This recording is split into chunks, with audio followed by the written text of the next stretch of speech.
Brahmanandam, the film starring Raja Gautham, Vennela Kishore and the meme god comedy king Brahmanandam. ఇంకా సినిమా విషయానికి వచ్చేస్తే a feel good film with lots of emotions and the film which is connected with a new message. Let's dive into the first half of the film Brahmanandam.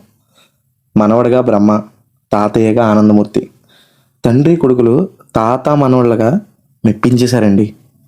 And also the character Giri which is played by Vennela Kishore గారు.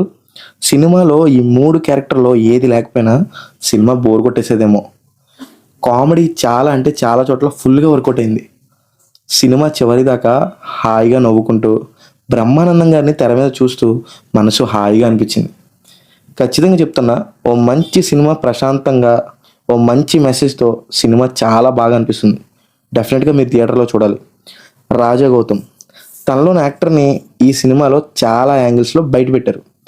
అన్ని ఎమోషన్స్ని లోపల దాచుకుని బయటకి నేను ఎలానే ఉంటా అని నవ్వుతూ బ్రతికే క్యారెక్టర్ ప్లే చేశారు. And he did a fantastic job.